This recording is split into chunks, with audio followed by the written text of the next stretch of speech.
Grab your cocktail and get ready for this episode of the Old Fashion Masonic Podcast.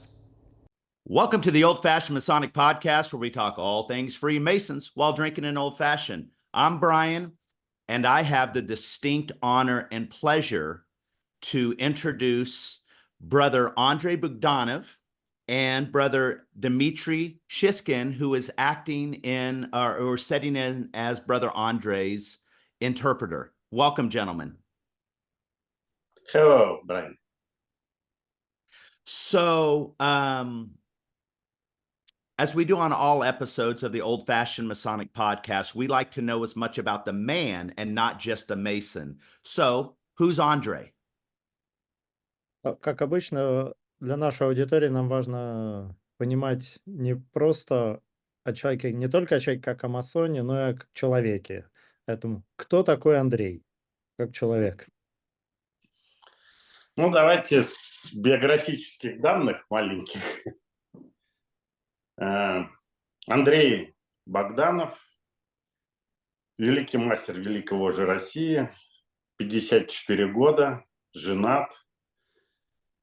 У меня есть 3 сына и есть уже 2 внука. So a little bit of short biography. I'm Andrey Bogdanov, Grand Master of the Grand Lodge of Russia. I'm 54, married, 3 sons and 2 grandsons. Закончил школу с 1 четверкой, к сожалению, по английскому языку. Могли поставить и 2. После школы поступил в Рижское высшее авиационное инженерное училище. Проучился 2,5 года. Okay. Можешь продолжать? Я пометки делаю. Окей. Был уволен за идейные взгляды, несовместимые с членством в партии. Я пытался вступить в коммунистическую партию. За идейные взгляды, несовместимые с членством, меня исключили и выгнали из военного училища. И... Окей. Graduated from school almost 99% A's. I had only one B, which was for English. Me too. Then I went to aviation college, studied there for 2.5 years, but was expelled as I was trying to join Communist Party, but my views I was told that my views were incompatible with the communist ideology. So not only that, I was not allowed to join Communist Party, I was also expelled from the college. Надо, маленькое уточнение. Я вступал, когда у власти был Горбачев, и пошла перестройка, гласность, и это было привлекательно в коммунистической партии. A note that it was the time when Gorbachev was in power, so it was middle 80s, just around the time when Perestroika started. Okay. Когда я вернулся домой в 1989 году, я осмотрелся и понимал, что мы меняем экономику, и надо было получить экономические знания. Я поступил на 3-й курс Российской экономической академии имени Плеханова. So went back in 1989 to Moscow. Looking around, I realized that the economy is going through some drastic transformations, and economic knowledge of economics would be very valuable. So I entered into the 3rd year of Russian Economics Academy. Okay.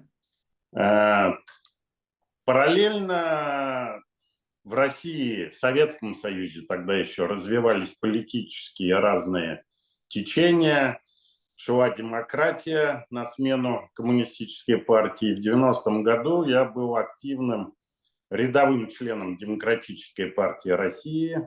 вступил, занимался расклейкой листовок за президента Ельцина, за демократический весь блок, тогда демократов, которые достаточно успешно выступали на выборах в Верховный Совет еще с СССР и Верховный Совет РСФСР. И в мае 90-го года был на учредительном съезде Демократической партии России, где меня избрали в секретариат, и в последующем я возглавил Молодежный союз Демократической партии России. In early 90s, I become very active politically, and I was a junior member of Democratic Party. It was still Soviet Union at the time. So I was often out on the streets putting out posters promoting back then President Yeltsin and other members of Democratic Party who were running for, back then there were a couple, both could say parliament of Soviet Union and the Russian Republic, Right. Russian Federation, which was part of the Soviet Union. So at one of the annual assemblies back then, a Democratic Party, I was elected to the as a Secretary of Congress, and I was also chosen to lead the youth organization as part of the Democratic Party. How old at the time was he? Сколько тебе лет? Это 20 лет. 20 years. Okay. Wow. Wow. Но хочу подчеркнуть, что Демократическая партия России всегда выступала против коммунистической идеологии, но всегда была против развала государства. И когда в 1991 году случилась Беловежская пуща, подписание развода республик, Демократическая партия России вышла на главную Манежную площадь тогда с митингом против этого. И в том числе там был и я. Democratic Party, even though it was always against communist ideology, but it was never against disassembling the geography of the Soviet Union as a country at the time. Right. In 1991, and there was a Belovezhskaya Pushcha agreement which dismantled Soviet Union and republics went on their own. There were meetings, active public meetings against that in Moscow, and Andrei was also part of those meetings. Wow. Ну, мне кажется, хватит политики, потому что мы все-таки на масонском подкасте, и о политике не хотелось бы говорить, потому что среди масонов, запрещено о политике говорить, чтобы между нами была гармония, и мы спокойно могли общаться при этом с разными политическими взглядами. I'll try to limit my indulgence into politics to what I've already said, as we're foremost Masons, and as brother Masons, we're avoid discussing politics so that we could come together in harmony. Even coming from different political backgrounds, we could still engage and harmoniously interact with each other. And this being Masonic podcast, I'll keep that. I love it. That is one of my favorite things about Masonry is we can come from different backgrounds, whether it be religious or political, and still sit down and have a conversation with one another. I agree. Соглашусь, это одна из вещей, которая для меня очень важна в масонстве, то, что мы можем быть разные по происхождению с точки зрения политических и религиозных взглядов, но тем не менее мы можем гармонично друг с другом общаться. Супер. Именно это меня сюда и привело. That's exactly what brought me here as well. Yeah. Well, it's great. We think of ourselves as a very small little podcast, And sometimes we step into areas where like, uh-oh, we stepped in it. But now we want to always give somebody an opportunity to talk. Да, спасибо большое. И мы небольшой подкаст, и в наших тематиках мы иногда, я понимаю, что какие-то границы пересекаем из благих побуждений, но пересечая эти границы, мы понимаем, что тогда нужно создать контекст, чтобы все стороны могли присутствовать и поделиться своим мнением. Ну, я все равно против политических споров, достаточно профанских всяких мест, где об этом можно поспорить. And again, I'm still against indulging into political discussions. There are lots of context beyond masonry which could be used as platforms to indulge into political conversations. Yep, we agree. We agree. So let's push that. Я рассказываю дальше биографию, если интересно. So I could go on sharing my biography if that's still a point of interest to continue on. I'm more interested in Andrei, the man. I don't care about the politics. And then I want to talk about Andrei as the Freemason. But before, I want to see the shirt. I know what the shirt says. Yeah, there we go. I love it. I love it. It's got the Run DMC vibe. Говорит, хорошо, про политику все очень понятно. Меня и моих слушателей интересует Андрей как человек, и мы можем об этом продолжить и дальше перейти к рассказу об Андрее как о вольном каменщике. Ну, вкратце я все-таки закончу свою биографию. Порядка, наверное, с 94-го года я занимаюсь все равно политическим консультированием, все равно это связано с политикой. 3 срока подряд я был муниципальным депутатом в Москве. И в 2008 году был кандидатом в президенты Российской Федерации при поддержке Демократической партии России. Далее были, опять же, я был консультантом различных политических партий, кандидатов в президенты, в губернаторы, Государственной Думы и так далее, но абсолютно от разных партий и разных течений. So to briefly wrap up on my biography, since 94... И этим я занимаюсь сейчас. Since 94 and until today, my major activity as a professional is political consultancy.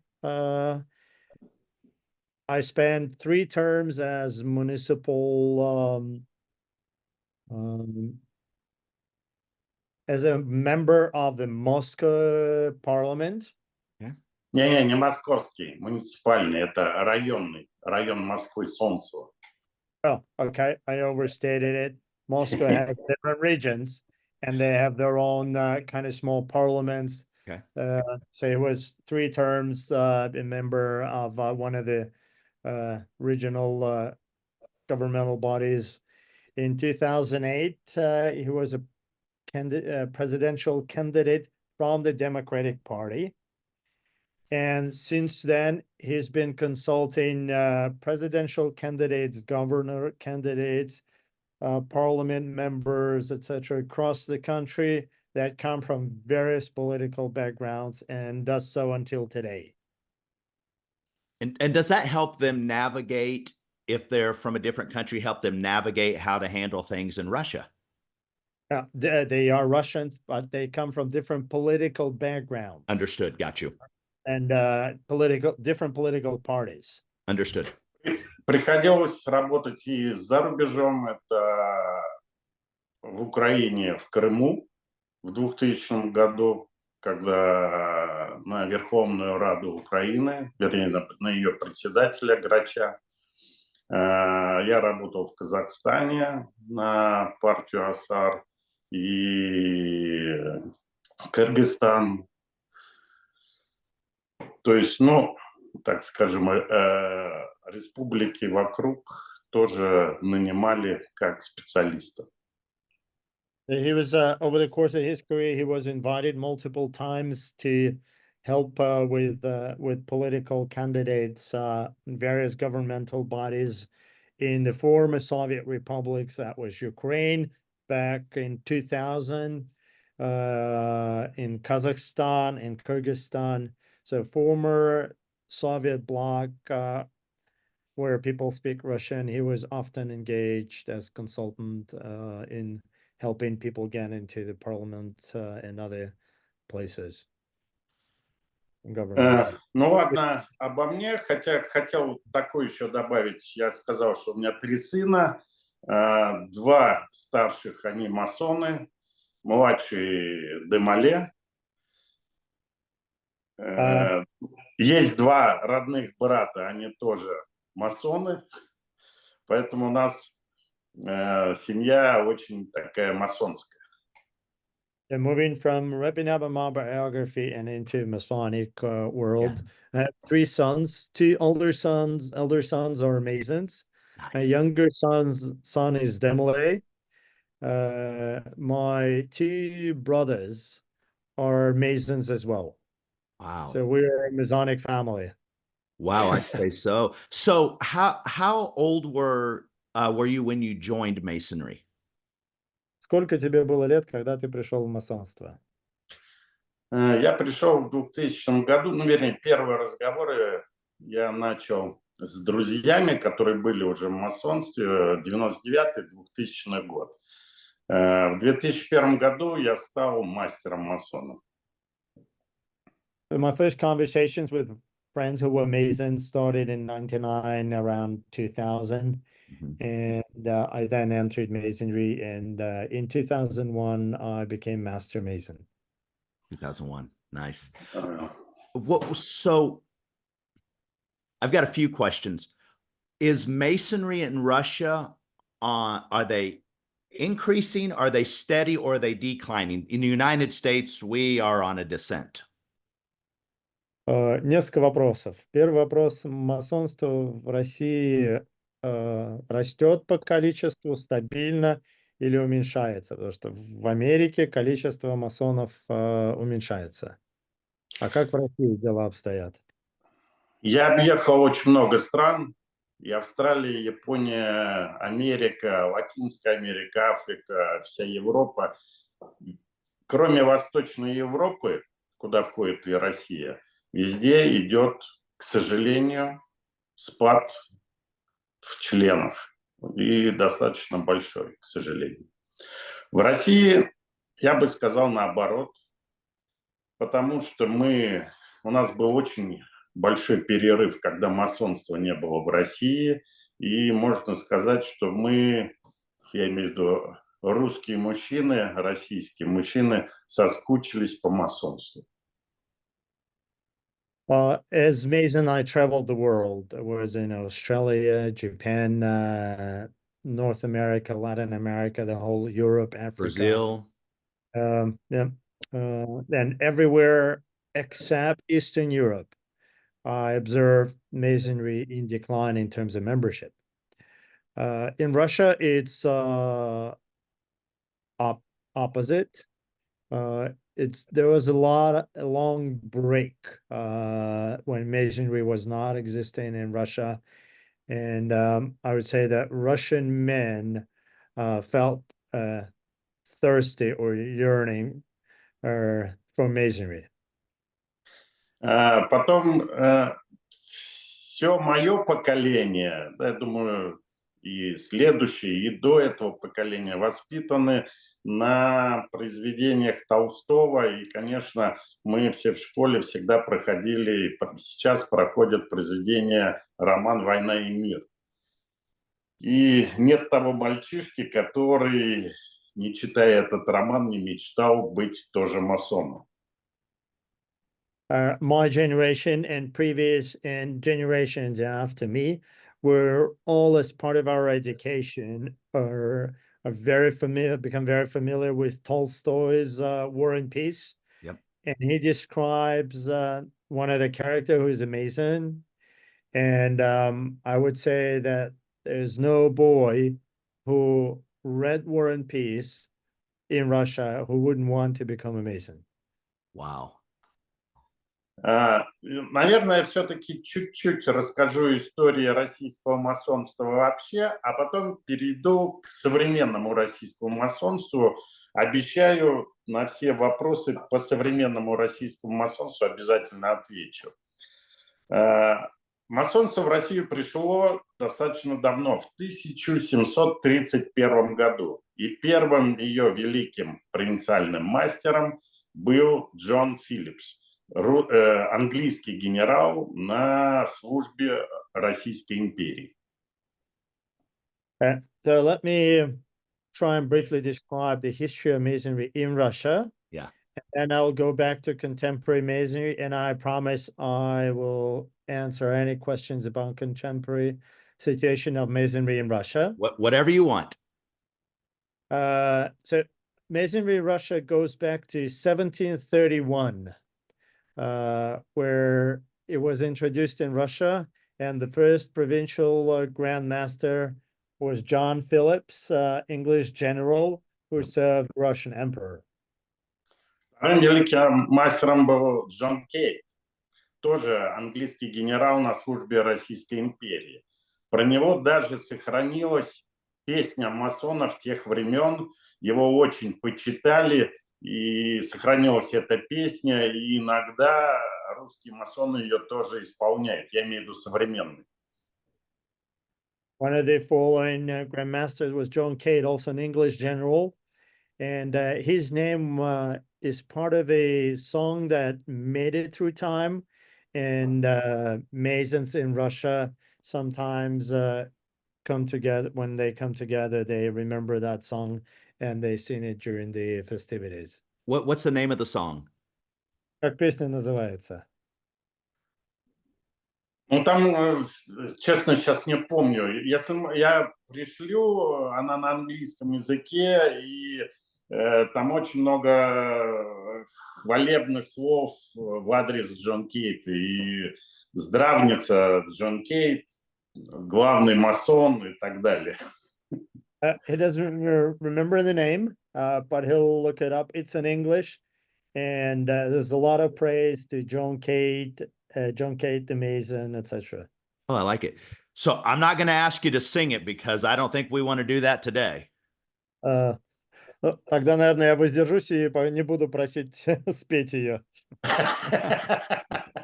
Ну да, с моим английским.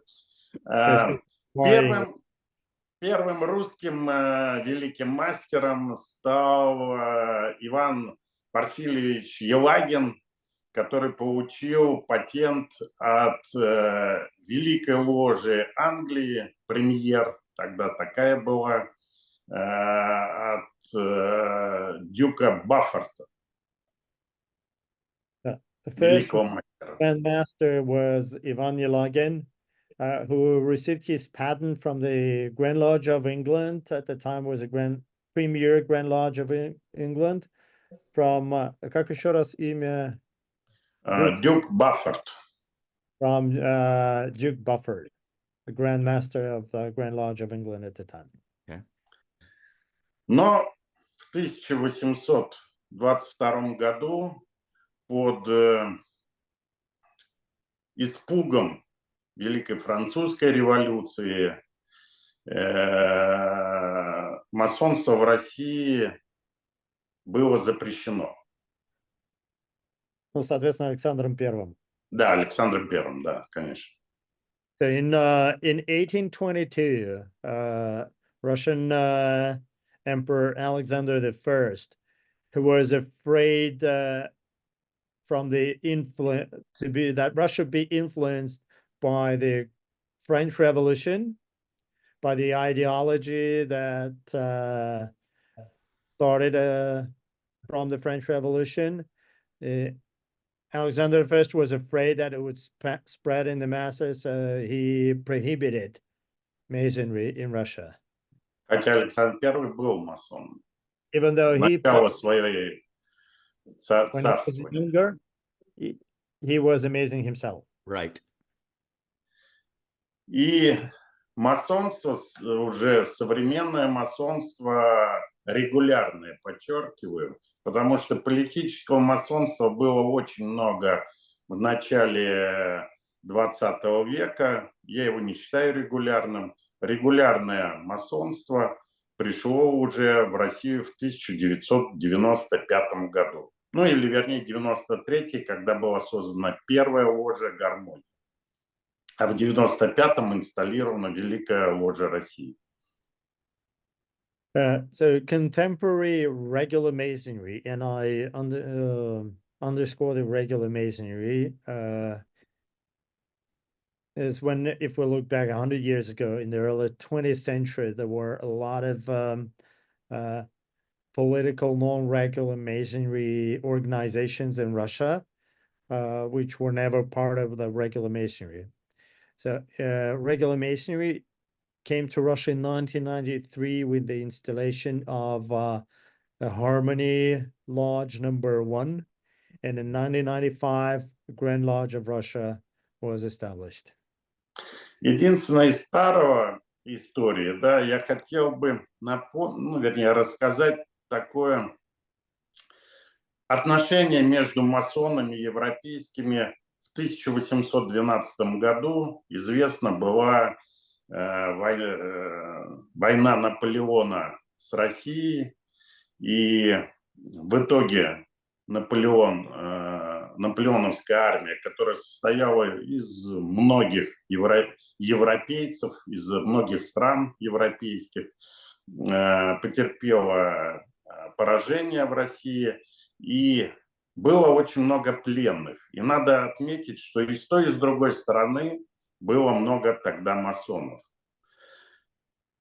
И русские масоны узнавали по знакам, по секретным словам своих братьев из других стран, и в первую очередь их освобождали из плена, снаряжали лошадьми, провизией, чтобы они могли добраться до дома. И это вот еще один такой пример, когда политика, патриотические взгляды, понятно, что каждый патриот своей страны, но когда война заканчивается, когда на поле боя остались только раненые, то масон масону всегда протягивает руку, так же, как во время гражданской войны в Америке. One thing also to point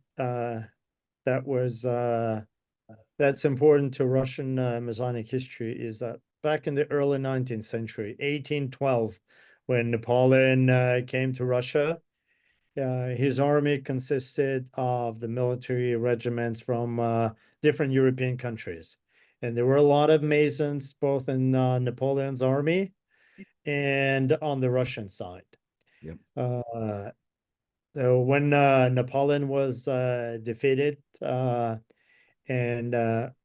Russian Masons who were part of Russian military will recognize Masonic brothers in the French army through signs and secret words.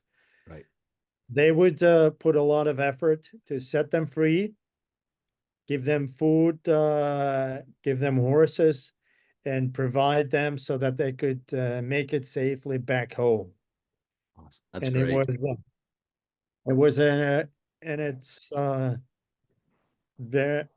It was a great example where politics aside, Masons are patriots of their countries. When the war goes on, Masons are patriots. But when the war is over and there are only wounded left on the battlefield, Masons help their Masonic brothers, even if they fought against them on the battlefield. So it was similar to what happened in the Civil War. Yeah, that's a great segue, and I think that is where people that aren't Masons are so confused of why in some battles in the Civil War, a battle like it would stop to take care of something and then game back on. So, and people don't understand that, the bond. Да, и многие, да, спасибо, это он действительно напоминает то, что было в гражданскую войну в Америке, и многие люди, кто не понимает масонство, они не понимают, почему во время войны была динамика, когда битвы останавливались, и происходила какая-то непонятная динамика помощи друг другу, вот, а потом военные действия опять возобновлялись. Это поймут только масоны. Только брат брата может понять. Yeah, it's only for Masons, Masonic brothers to understand. You know, we there's a potentate in the jurisdiction where I reside, and he always says this: if more men were Masons, there would be less problems in the world, and I believe that. And potentate, you mean Shriners, right? Yeah. So, в юрисдикции Шрайнеров, которой Брайан принадлежит, один из руководителей говорит о том, что если бы в мире было больше масонов, в мире было бы намного меньше проблем. Yes. Yes. Yeah, for sure. You know, it's not that we don't disagree sometimes as Masons, but the things that really matter, I think we figure it out. Конечно, между масонами тоже бывают разногласия, мы не 100% совсем друг с другом согласны, но важное и фундаментальное — это то, что нас объединяет, и то, о чем мы всегда помним. Я всегда своим братьям в России говорю, что масонство болеет теми же болезнями, что и общество вовне, в котором мы живем. Но масонство, так как мы отбираем людей, подобных себе, понимающих на определенном,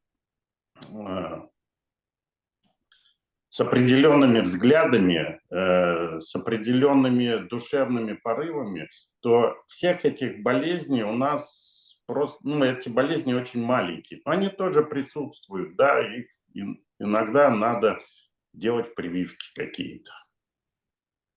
I always tell my brothers that Masonry has the same illnesses as the society around us. But the fact that Masonry sort of filters people who come together with similar values and views of good and bad, etc. This leads to illnesses being sicknesses being on a much smaller scale. They do occur, and we do need to handle them and sometimes give a shot to fix it, but it's much on a smaller scale than we see in the outside world. I agree, and I'm going to tell you right now, I'm stealing that line. I'm going to use it. It's stolen already. Полностью согласен и вынужден признаться, что мне эта метафора очень нравится. Я ее присваиваю и буду дальше использовать. Ну, подошли к современному масонству уже. В 1995 году Великая Ложа России была инсталлирована. Инсталлировала наша материнская ложа, Великая национальная ложа Франции, из своих 4 лож. Это Гармония, Лотос, Астрея и Воронежская ложа. Астрея — это Санкт-Петербург, Воронежская ложа Гамаю. Yeah. So we come back to the contemporary Masonry in Russia, which starts in 1995 with the installation of the Grand Lodge of Russia, which was consecrated by the Grand National Lodge of France. And forgive me if I'm translating it incorrectly. Right. Yeah. Well, the Grand Lodge of Russia was based on the four initial lodges: Harmony, Lotus, Astrea in St. Petersburg, and Gamayun Lodge in Voronezh, the city outside of Moscow, about 500 kilometers south. What was the highest membership count in Russia at one time? Сколько было, какое максимальное количество масонов в России? На сегодня, я сейчас все расскажу, на сегодня 1300. Тогда было 4 ложи, грубо говоря, по 10 человек, то есть 40 человек. Но за этот период, как любой молодой организм, молодая ложа, конечно же, переболела 2 раскола, который был в 2000 году и в 2005 году. So when Grand Lodge of Russia started back in 1995, the 4 lodges were very small. There were about 10 members each, so it was 40 Masons altogether. We're now at 1,300. But over the course of its growth period, Grand Lodge of Russia went through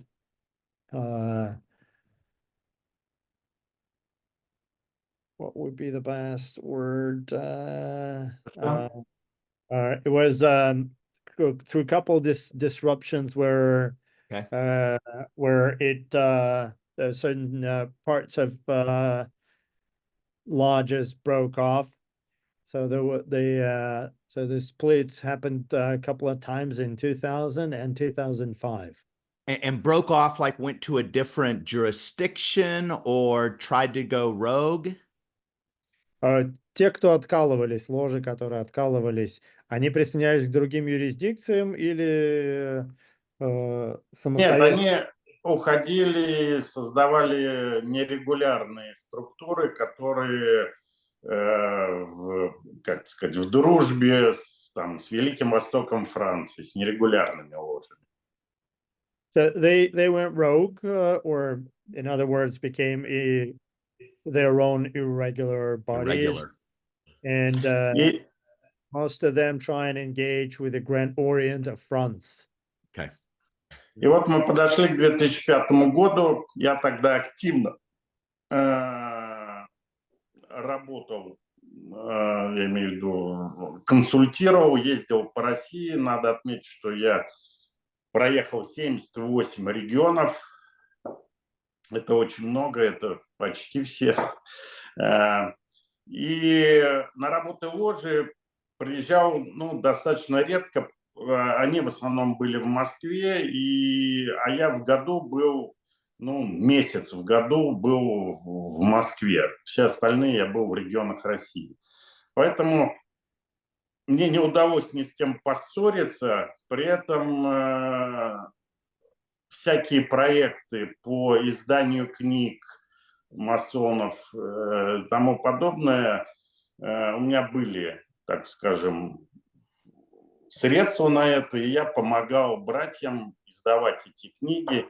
Поэтому в 2005 году, когда 2 расколовшиеся, 2 осколка от Великой Ложи провели свои ассамблеи, то меня и там избрали великим дародателем. So if we go back a little bit to 2005 when split happened, at the time I was very active in my professional consultancy, and I traveled across Russia. Russia consists of 80 regions, and I visited 78 of them. Wow. Over the course of 1 year. So I spent altogether, I spent only 1 month in Moscow over the course of 12 months. When did he sleep? When did he sleep? А спал когда? Приходилось. Every now and then. Right. In 2005, when Masons in different lodges quarreled, and most of them would meet in Moscow, but I was outside. So I was not actively attending meetings. So I was in the position where I didn't make any bad blood with any of the Masons. Didn't become part of the quarrel. I helped different Masons, different brothers with publishing their books, etc. So in 2005, the Grand Lodge of Russia split into two sets of lodges, which held their own annual communications. And in both of those annual communications, they elected me as a Grand Almoner. Кстати говоря, мне это все напоминает Does that make sense? Казахстан. I don't know that. I don't know that term, but Uh, what would the position of a Grand Almoner be? Or the one who is responsible for charity activities, charitable activities. The Almoner's Fund. Got you. We have something similar. Okay. Мне вся эта ситуация очень напоминает как раз сегодняшнюю ситуацию великого же Казахстана. The history of 2005 actually reminds me a lot of the contemporary situation with the Grand Lodge of Kazakhstan. Okay. Я расскажу в чем. Наша материнская ложа, Великая национальная ложа Франции, тогда создала комиссию, которая должна была приехать и разобраться, кто прав, кто виноват. Приехали два брата, которые вместе с великим казначеем посмотрели и великим секретарем посмотрели, кто сдал взносы, кто является масоном, кто не является, кто давно ушел, кто ученик, кто имеет право голосовать. И был составлен такой список из тех, кто имеет право прийти на ассамблею. Была созвана эта ассамблея, и на нее приехала уже, так скажем, высокая комиссия, в которую вошел сегодняшний бывший великий мастер Жовнев Тардила, вошел Том Джексон, ответственный секретарь конференции великих мастеров, великих лож всего мира. Вошел великий канцлер Объединенной Великой Ложи Англии, вошел великий канцлер Великой Ложи Шотландии. Кто еще был? Еще было два человека, которые должны были посмотреть на проведение ассамблеи и подтвердить, что кого ассамблея избрала великим мастером, и подтвердить его легитимность и инсталлировать. Когда они посмотрели списки двух ассамблей, я имею в виду расколовшихся кусков, и что там есть Богданов и там, они предложили Объединенной Ассамблее избрать меня великим мастером. И меня избрали великим мастером. Тогда голосовали, каждый мастер-масон присутствующий имел право голоса. Меня избрало 37 единогласно, 37 мастеров-масонов. То есть в 2007 году, когда состоялась эта ассамблея, всего было в России 37 мастеров-масонов. Good luck remembering all of that. I would take some notes. Yeah. So the most worshipful mentioned that the situation back in 2005 reminds him of what goes on in Kazakhstan. Mm-hmm. So he dived into details of what happened in dynamics in 2005. So Grand Lodge of Russia split. So Lodge split and held their own annual communications, and the Grand Lodge, Grand National Lodge of France, which is a mother lodge, if that's the right word. Yeah, they chartered you. The chartered Grand Lodge of Russia. Yep. So it sent two brothers as a committee or to come to Russia and try and get into details of what is happening. So their objective was to set up a legitimate annual communication assembly. They came in under the terms of infiltration, is what you're saying. Could you explain?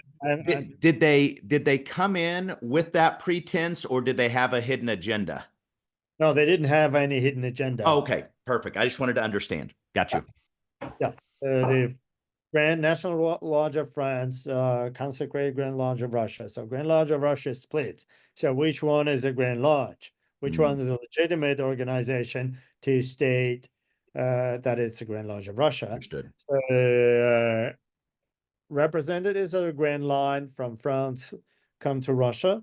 They talk to the Grand Secretary and Grand Treasurer to make a list of those who can be legitimately called Masons in good standing, who paid their dues. So they made the list, and those who were on that list were invited to hold an annual communication, annual assembly, and elect the Grand Master. So they looked at the history of the annual communications of the split organizations. And when they saw that Andrei was elected to the Grand Line in both annual communications, so they came up with a proposal: why don't you try to reunite and elect Andrei as a Grand Master? So in 2007, annual communication was held with all Master Masons present. At the time, the list was very small. It was 37 Master Masons. Wow. Only. And those 37 Master Masons had the right to vote at annual assembly, and all of them unanimously elected Andrei to the role of Grand Master. Nice. Надо назвать фамилии все-таки, потому что Том Джексон очень известный масон, хоть он перед ковидом, вернее, умер, очень известный масон, ответственный секретарь Всемирной конференции великих мастеров мира. So one part that I missed, and Andrei asked me to mention certain names. Yeah. So the assembly was prepared in 2007, and when it was held, it was visited by a larger representation from the Grand Lines from France, Grand Chancellor from England, from Scotland, and specifically Andrei mentions that Tom Jackson. Yeah, was the Congress Secretary for the World Conference of Grand Masters, was also present, and their objective was to observe the legitimacy of the assembly, of the election, and then install the elected Grand Master. Makes sense. Well, I think that the optics of that looks better for everyone.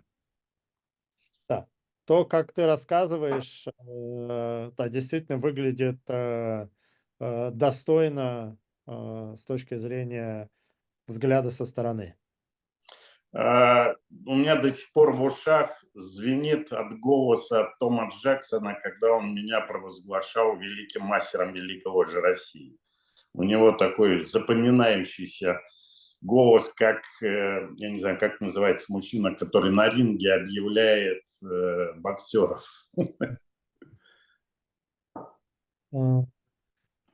Комментатор. Нет, не комментатор, который вот объявляет на ринге, когда внимание там. That Tom Jackson, who pronounced Andrei as a Grand Master of the Grand Lodge, and Andrei can still hear his voice, and it reminds him of the voice. What's the role of the person who is in when the boxing event? Yeah, the commentator. Yeah. commentator who presents. Let's get ready to rumble. Yes. Yeah. Yeah. You know, that would be a very surreal И experience. вот меня избрало 37 мастеров-масонов. С тех пор прошло 17 лет, и сегодня в Великой Ложе России 1300 масонов, более 50, по-моему, 6 лож, 20 регионов России охвачено масонством, ложами. Мы построили в Москве храм, сейчас к ноябрю достраиваем второй храм в Москве. У нас есть храмы еще в 4 городах. То есть, есть чем гордиться. So back in 2007, 37 Master Masons elected Andrei. Right. 17 years later, there are 1,300 Master Masons across 56 lodges who span 20 regions in Russia out of total 80.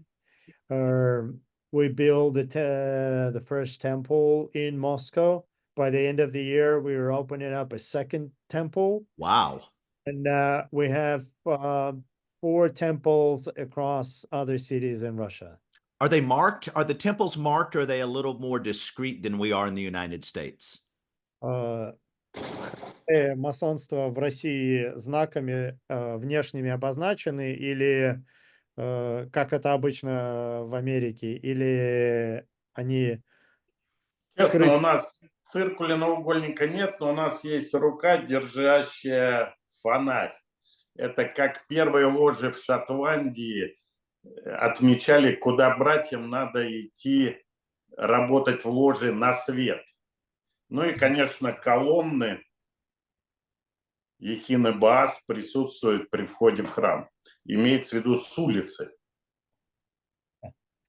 We do not exhibit compass and square, but what we do have is the hand holding the lantern, as back in the early days in Scotland, where the brethren would see the light to guide them to where the meeting would be. I love it. Yeah. So that is on display outside the temple, and we also have columns outside as well. Sure. That's И если ты забьешь в Гугле Grand Lodge of Russia, то Google тебе покажет адрес. Мы не скрываемый, у нас 5 раз в месяц проходят для всех желающих экскурсии. Официально в храм мы показываем, где мы проводим работы, как все устроено. If you type in Google in Moscow Masonry or Grand Lodge of Russia, it will show you the address of the Masonic Temple, so we're not hiding. Right. And about 5 times a month we hold open excursions, like open house, for people to come in and have a tour around the Masonic Temple, where they are given the history and explanation of what Masonry in Russia is. I don't know if this is something you share, because more people than just in the United States see this. So what would, if you want to share, what would the annual dues in US dollars be to be a Mason in the Grand Lodge of Russia? Because in the United States, I think it's entirely too cheap. It bothers me. So I'm curious. Точечный вопрос, если есть готовность этим поделиться, каковы размеры годовых взносов в России для того, чтобы поддерживать статус масона? Потому что в Америке я могу сказать, что я считаю, что они очень низкие.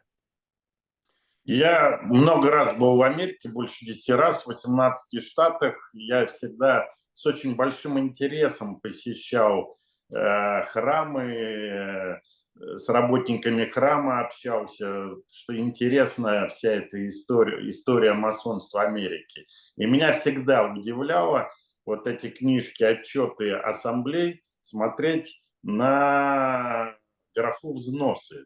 Они очень маленькие.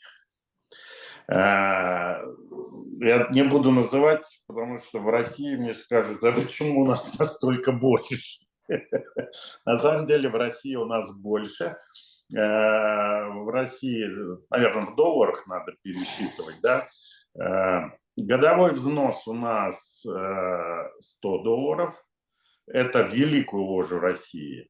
И есть еще взнос в свою ложу. Он варьируется от $50 до, наверное, 500, а в некоторых даже и до 1000. I was at least 10 times in the United States. I visited about 18 various states.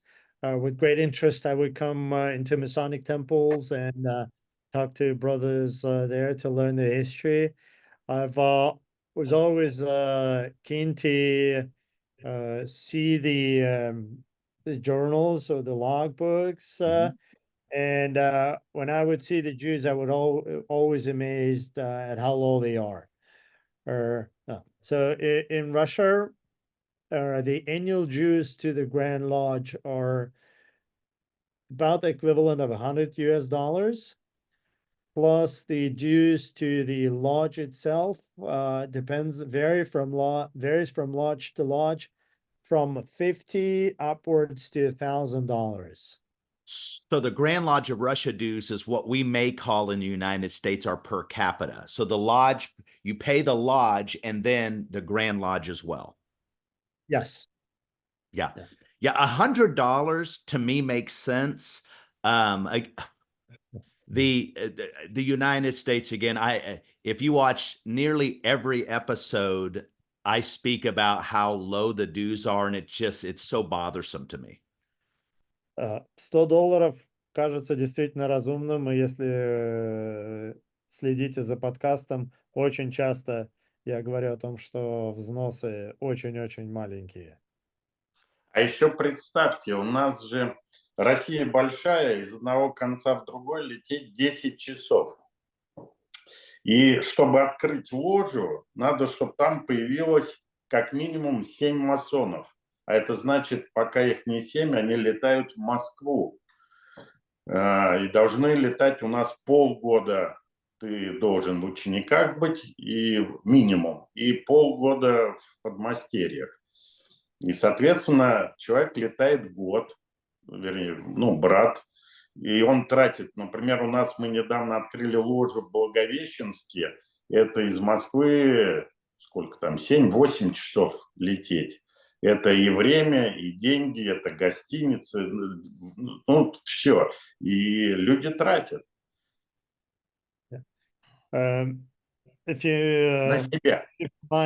if you keep in mind how large Russia is, if you try to fly across Russia east to west, it's a 10-hour flight. And we have lodges in the Far East. Recently, we opened a lodge in Blagoveshchensk, which is Far East, which is about 8 hours flight from Moscow. To open a lodge, it takes 7 Master Masons. Okay. Yep. Before they become Master Masons, they need to attend lodge meetings in Moscow monthly. When they enter, they stay as entered apprentices, so 6 months at least. Okay. Fellow craft is also at least 6 months. So it's at least a year that they need to be spending money on the travel and accommodation. Show a level of commitment. Before they become Master Masons, before there is 7 of them, so that they could open up their own lodge.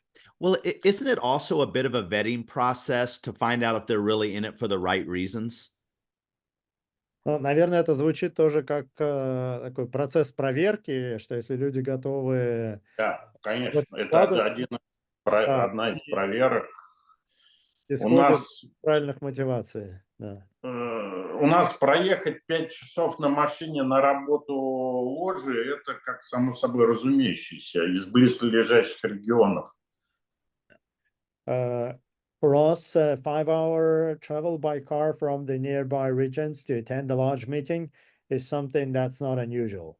So if that was asked of in America, we're a little lazy on stuff like that. That I don't think that would work. And it shows a different level of commitment for sure.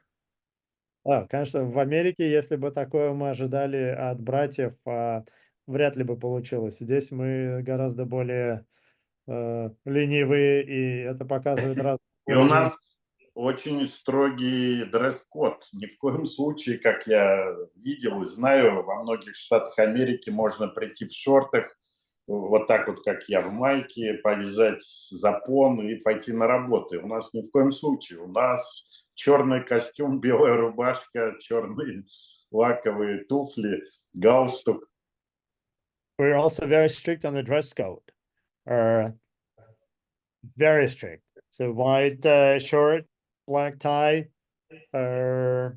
black dress, suit, black suit, shoes. Not like I saw in the States where you could come in shorts and a t-shirt and put an apron on and take part in a meeting. Yeah, you know what's interesting about that? When I joined many years ago, it was shirt and tie. Now it wasn't black and white, but it was a suit and tie, and then it slowly started to change.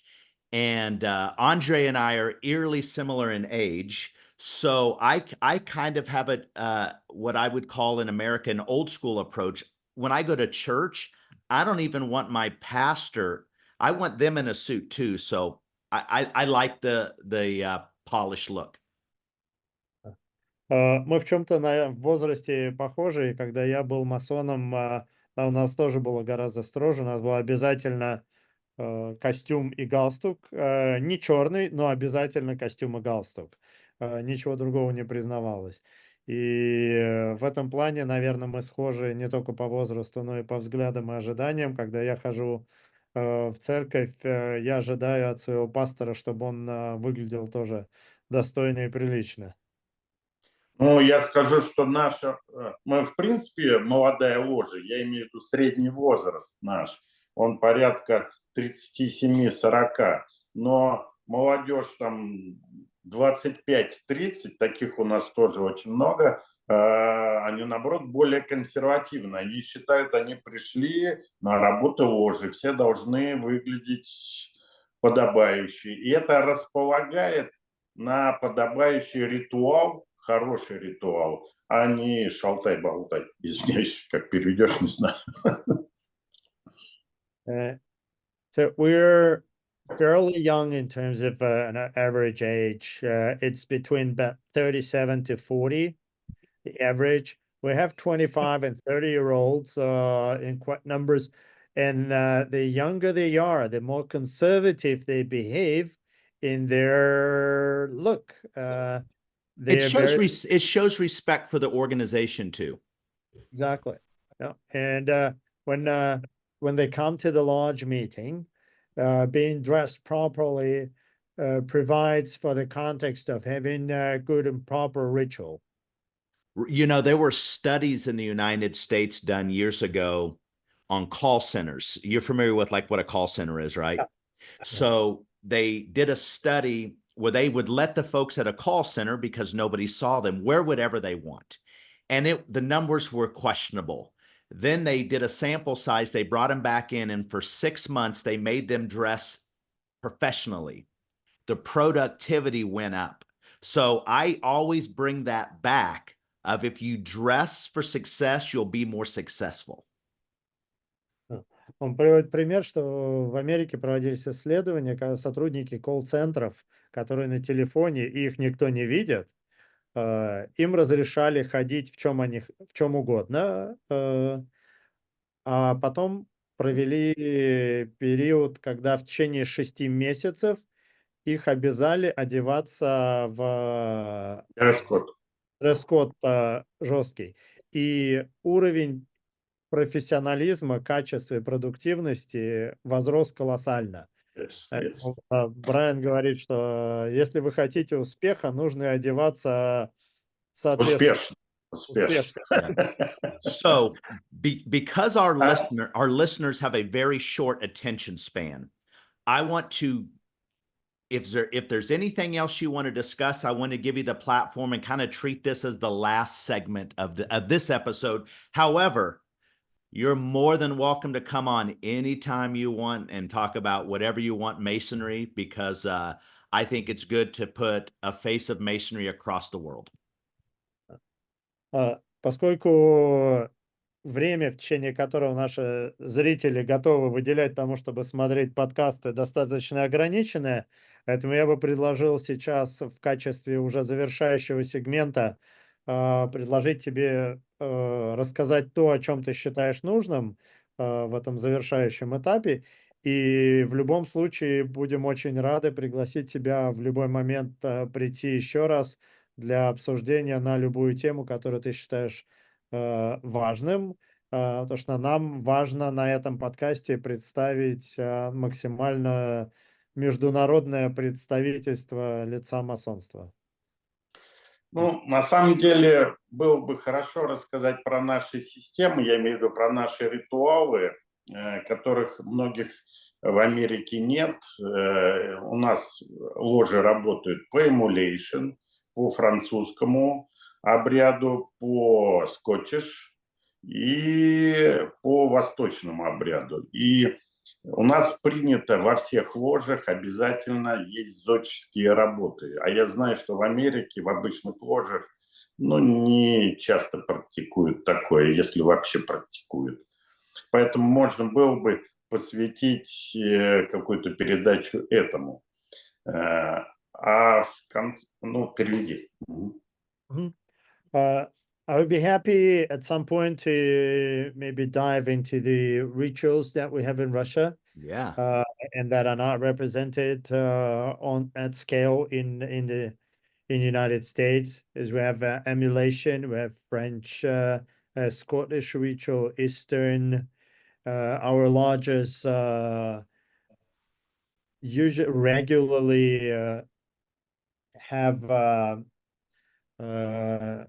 written, what would you call it? Written essays, like Yeah. a written essays represented as part of the ritual work, which I know is not very widespread in the States either. Correct. So that's one of the possible topics I would be happy to Be great. dive into visit later podcasts. Yeah. And so again, I mentioned that sometimes I step into stuff, but I think it's important as Masons to give everyone a voice, especially, I mean, we had mentioned Andrei's name directly. So the part of this was to give everyone the ability to see and hear Andrei as a human and not just somebody that's part of a story that's being told. И хотел бы еще раз подчеркнуть, что нам важно дать каждому максимальную возможность присутствия на этой платформе, особенно в твоем случае, где твое имя упоминалось в предыдущих эпизодах. И нам было важно дать нашим слушателям возможность увидеть тебя как человека, а не как просто имя, как часть какой-то некой конкретной истории. По Казахстану я все-таки в конце скажу, что Великая ложа России является материнской ложей Великой ложи Казахстана. Я лично инсталлировал и первую, и вторую, и третью ложи, из которых потом инсталлировали Великую ложу Казахстана. Я 90% братьев в Казахстане лично знаю и общаюсь, и общался, и общаюсь. И поэтому, когда произошли там вот эти события раскола, а вернее, великий мастер начал налево-направо усыплять там всех несогласных, я также поступил, как Великая национальная ложа Франции когда-то с Великой ложей России, когда у нас был раскол. Я послал туда помощника великого мастера, который встретился и с одной, и с другой стороной. Потом назначили ассамблею. Все, кто великий секретарь, великий казначей, которые выполняли 3 года свои эти функции, дали списки, и по этим спискам подавляющим большинство членов присутствовало на ассамблее и единогласно избрали нового великого мастера. Вот это моя позиция, это позиция Великой Ложи России. Если там есть какие-то вопросы или еще, то это есть в каждой Великой Ложе есть руководящий орган, который рассматривает вопросы признания, непризнания и тому подобное. Я не думаю, что всю подноготную надо вываливать в открытый подкаст для всех слушателей и не масонов тоже, потому что это все-таки внутренняя кухня, и пусть она будет внутренней. As a wrap-up, to refer to the story mentioned, a few words about the Grand Lodge of Kazakhstan. So I personally consecrated 3 lodges in Kazakhstan.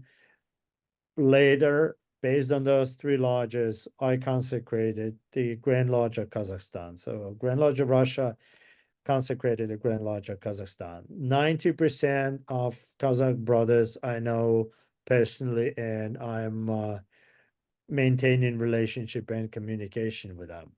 So when certain events occurred and the Grandmaster in Kazakhstan started expelling brothers and the split happened, I went back to remembering how France engaged in 2007 with the split that happened in Russia, and I followed the same scenario. I sent assistant of the Grand Master to Kazakhstan, who spoke to representatives of both sides. We went and spoke with the Grand Secretary and Grand Treasurer to look at the Jews and make the list of those who can be called the Masons in good standing. It's worth noting that both Grand Secretary and Grand Treasurer were in those roles for the last 3 years when those activities happened. So based on the lists that were made, the Masons in good standing were called to join annual assembly meeting, and majority of them showed up, and that majority voted for the new Grand Master of the Grand Lodge of Kazakhstan. And that's the scope of the story from where we stand. Every Grand Lodge has their processes and rules and traditions on what to do internally in the events where the recognition of the other jurisdictions is in question. So I would recommend, or my position is that whatever goes in the background, and there are a lot of different dynamics which are not helping when they're put out in the public, and not Masonic public, but even public out in the world. So it's counterproductive. So I would suggest we stay out of counterproductive activities. But within Masonry, there are due processes to resolve those kind of tensions. I think that's fair, and I 100% concur. И совсем последнее. Что это все справедливое утверждение. И совсем последнее, я хотел бы просто сказать позицию Великой Ложи России и мою личную в международных отношениях Великой Ложи России, масонских отношениях, не политических.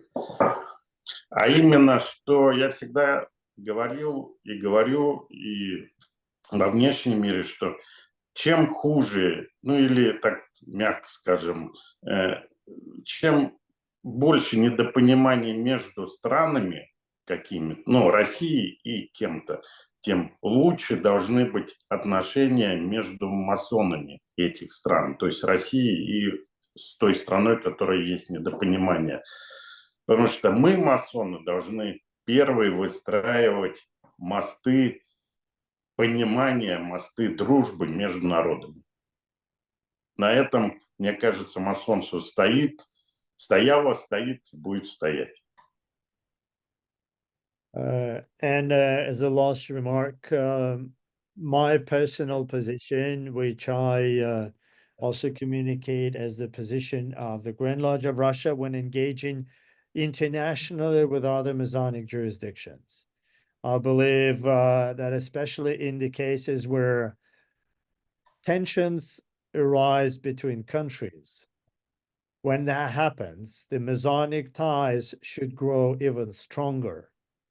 Because Masons are the first ones, should be the first ones to build bridges between Masons internationally, and based on the trust and friendship and brotherhood. And that's what Masonry stands on and will continue to stand and thrive on. Agree. And here are my hopes. So from our followers that have seen the Kazakhstan piece, I hope that all of them that watch that piece and even more watch this, because this is what Masonry is about. To not you don't have you could say, I don't like the way this was approached. However, this is the way that we discuss it and solve the problems. И я очень надеюсь, что те, кто смотрели эпизод про Казахстан, я надеюсь, еще больше посмотрят этот эпизод. Это поможет всем в понимании того, как мы стараемся максимально конструктивно прикладывать усилия для разрешения разногласий. Абсолютно. Yeah. So I'd like to end it with that, also knowing that there's an open invitation on other topics, that I think Masons around the world would love to hear from the point of view from Russia. And I mean, I would love every country to come on, because the more we can talk about Masonry worldwide, the more we can keep this around for our children and grandchildren and to grow the fraternity. И завершая, хотел бы сказать, что в любой момент будем рады видеть и поговорить на любые темы, которые будут считаться достойными. Мне бы очень хотелось, чтобы наши масонские разговоры видели как можно большее количество людей в разных странах, для того, чтобы мы тем самым создавали то наследие, которое может потом дальше остаться и нашим детям, и нашим внукам. Большое спасибо за приглашение. Я с радостью его принял. И большое спасибо за очень адекватный, хороший разговор. Масонский разговор. I was very happy to come and join this podcast, and I'm very grateful for very constructive Masonic conversation. Perfect. And so to all of our listeners, thanks for watching the Old Fashioned Masonic Podcast.